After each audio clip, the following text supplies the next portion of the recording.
Hey guys, today we're going to make my Ruffles of Love bracelet, another one for Valentine's Day. So the design itself is a one loom design, but it comes out really small because of the way that the border is. It's meant to be very squished and kind of like ruffly. So unfortunately it takes more loom lengths to make it longer.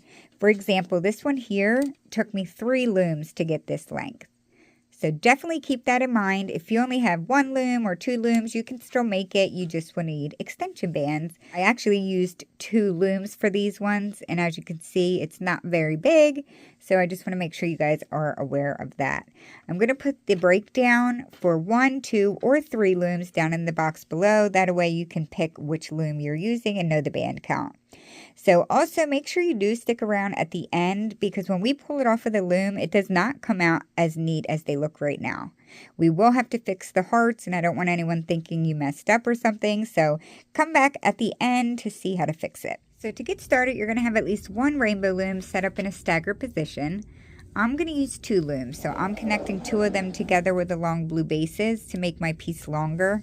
But if you use 1 or 2 looms, just remember you will need to add extension bands at the end. So we're going to grab just one of our border bands for now, and that's going to be where that glow green is. I do recommend using any type of like glow bands or jelly bands. They really do work the best for the border.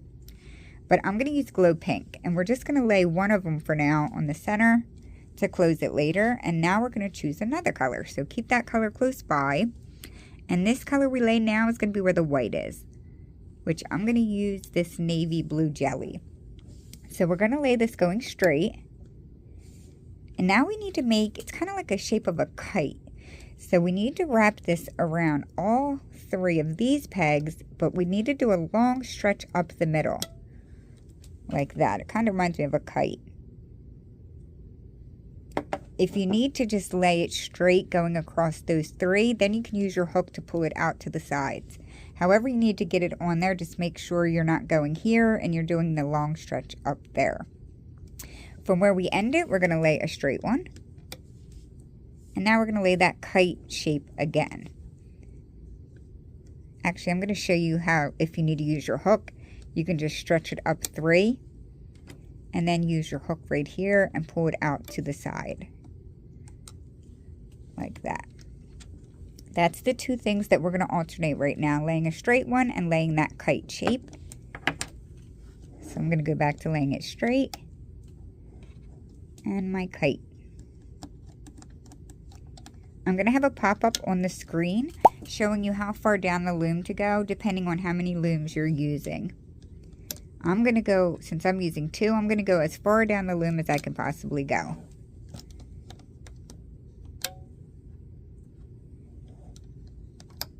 Just make sure when you're laying your straight one that you're not accidentally laying it in the center of the kite like that. Make sure you're starting it where the kite ends and then laying your straight one like that. So I'm at the end of my loom, and depending how many looms you used, you may be at the very end or you may not. But we should both be ending with the band going straight and not the kite band. So now we're going to go through and push them down, which I already have. We're going to come back to the beginning.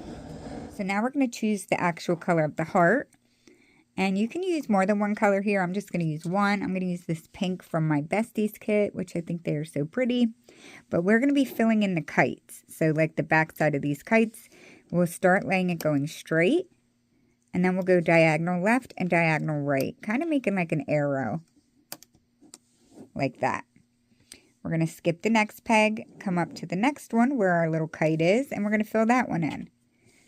So we'll lay it going straight, diagonal left, and diagonal right. We're going to do that all the way up, filling each one of these out.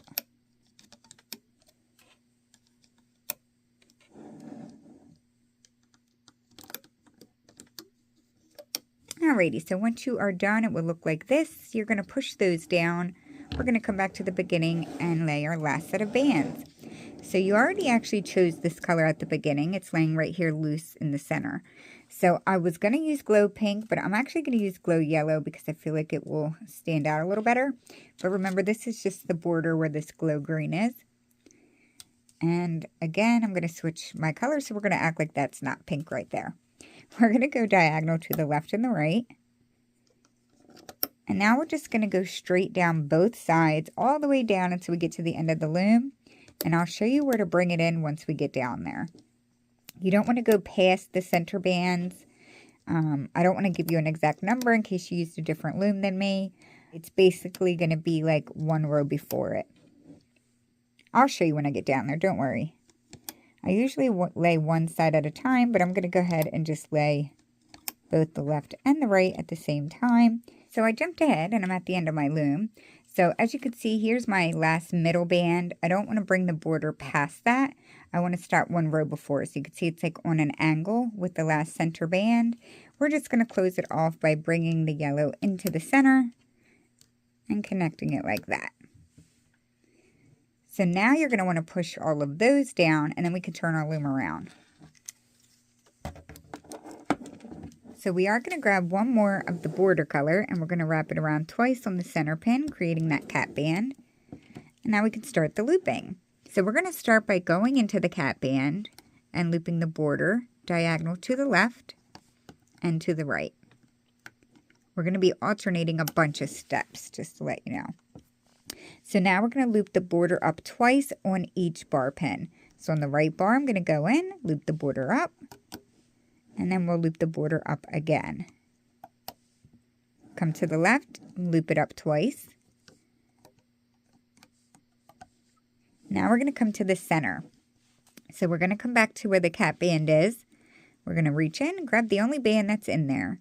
You're going to act like you're looping it forward back to itself, but don't let it go. You also have to stretch it up and connect it to the pin above it. So it should be connecting to where those arrow bands are, my pink ones, like that. So now we're going to loop those pink ones out, and they just get looped back to themselves.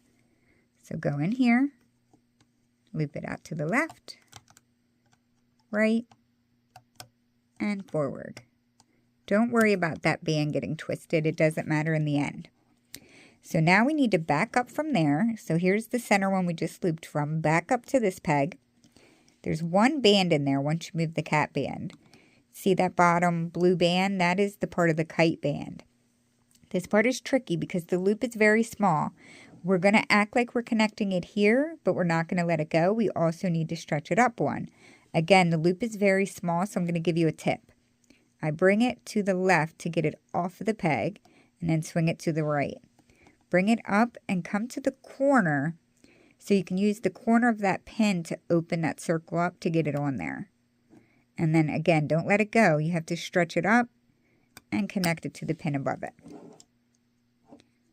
There's two hard parts of this bracelet. That's one of them. Once you do that, we need to loop some of the border bands again. So we're going to come over here and loop the border up once. So move this pink band. It's the top yellow in there once you get in. Loop that border up once. Do the same on the left.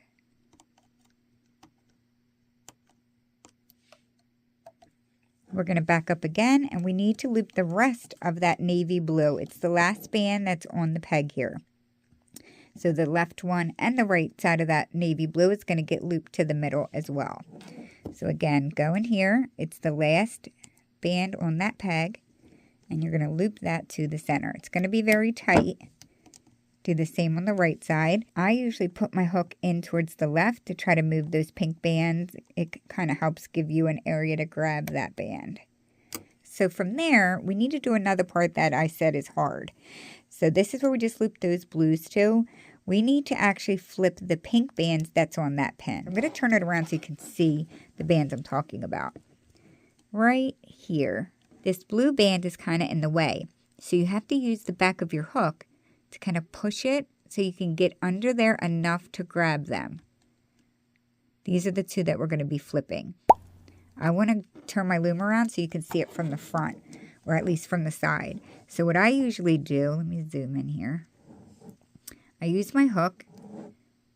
I push that blue back as far as I can to get my hook under there. Once I have them both on my hook, I flip them over like that. So, all right, we're ready to start that all over again. So to start, we're going to come over to the borders, and we're going to loop them up 2 times. So we're going to go 1, and 2. Do the same on the left, looping up 2 of the borders. We're going to come back to the middle where we left off. So this is the pin we did the flipping step. That's where we need to start looping. So we're going to reach in here. Make sure you're moving everything and grabbing the very bottom band, which is my navy blue. We're going to act like we're looping it to the pin above, but don't let it go. You also need to connect it to the pin above it. We're going to loop our pinks out back to themselves, or whatever you used for your arrow bands. We're going to back up 2 pins, and we're going to loop the bottom part of that kite band. So this time you can see it a little easier since we don't have the cat band and stuff there. So this is the pin that we're on. Remember, the loop is going to be really small, so take your time here. Work it off of the pin carefully. Bring it to the corner of this center pin. Work the loop onto it. Don't let it go. Pull it up and connect it to the pin above it. From there, we need to loop the borders right here up once. So I'm going to go in here and loop the top yellow up 1 and the same on the left. From there, we need to back up and loop the rest of the kite band to the center. So we're going to go right in here and grab the very bottom band, which is that blue, bring it to the center. Repeat on the right. And we need to flip those pink bands over to finish this section. So again, I'm going to turn my loom a little bit. You need to get this blue band out of the way, so use the back of your hook to push it and push your hook under there until you can get both of those bands on your hook. It's the 4th and 5th band if you need it to count. So we're grabbing the 4th and 5th and flipping that over. So that's a completion of that section, and we're going to start that all over again. So to start the next part, we're going to loop the border up 2 times. Do the same on the left side. We're going to come back to the middle where we left off looping. Push all of this out of the way. Make sure you're grabbing the bottom blue that's in there. Loop it up, but don't let it go. Connect it up to the one above it. We're going to loop our pinks back to themselves.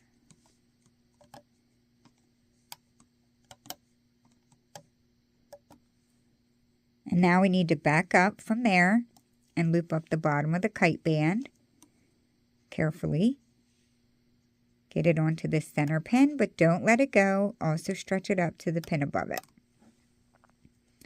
We're going to come to the side bands right now and loop the border up 1 time.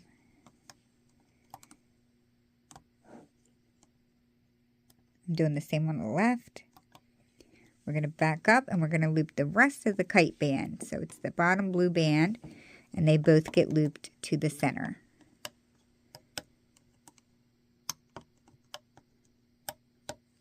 And to finish this section off, we need to flip those pink bands. So I'm going to move this blue and get my hook under there until I can see that I have both pinks on there. This is the hardest part and takes some practice getting used to that. And voila, we're going to do that again. So we're going to loop the border up twice on each bar. We're going to come back to the middle where we left off looping, and we're going to loop the straight blue up twice. So remember, you're going to connect it here, but also pull it up to the one above it. We're going to loop the pinks back to themselves, like so. And then we're going to back up 2 pins right here. So we just looped it here, back up 2. We're going to loop the bottom of the kite band. So you're going to act like you're looping it here, but don't let it go. Also connect it up 1. We have to come to the sides and loop the border up once. My stomach is starting to tell me that it needs breakfast. I'm hungry. All right, and we're going to back up and loop the bottom blue bands to the center, which is the side of my kite band.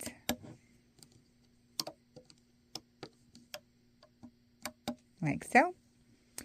And to finish this part off, we're going to flip those 2 pinks right here. When you get to the top of the loom, we already have our borders looped out because of the process that we do. But after we flip those middle pinks at the very top of the loom, you do have to go back in and just loop the last blue straight one forward, connecting it to the top so it doesn't unravel. And then you're going to bring the corner diagonal bands into the center, like so. Now we are finished. We can grab that loose band from the beginning, and we're going to bring both ends together, and we are going to C-clip it. You're either going to temporarily C-clip it or put it on your hook so that you can make an extension. I'm going to put an eye up in the corner so you can watch that if you don't know how to do that. So for removing this bracelet, I actually find that it comes out a lot better if you remove it from the bottom and you do it slowly. So I use my hook to remove the first row, and then I slowly pull up on it, and I work it up the loom. I find it keeps the best shape doing it this way, but be careful.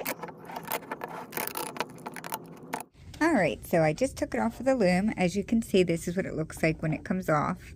Pretty messy, so you definitely want to stretch it out to help things fall into place. The one thing I love about this is each border lays a little different, but I just love how ruffly it is. But one thing you're going to have to do is lay it down and kind of push it flat a little bit, because the border sometimes tucks behind it too much. So flatten it out, and then you need to fix your hearts. These bands work way better than any of the other ones because these hearts actually look pretty good. Any other bands that I use, they come out really messy. So in case yours looks crazy, I'm going to show you what to do. I pull each side of the heart in case they're either tucked in or just twisted or whatever the case may be. So I pull each heart out, both the left side and the right side. I go all the way down the bracelet and I do that. I pull it a good bit, but not too much. After you do that, you want to grab from the top and bottom of the heart and stretch it up and down and bounce it like 2 times. You want to do that for every single heart. It helps them be more equal, like each side of the heart. Like so.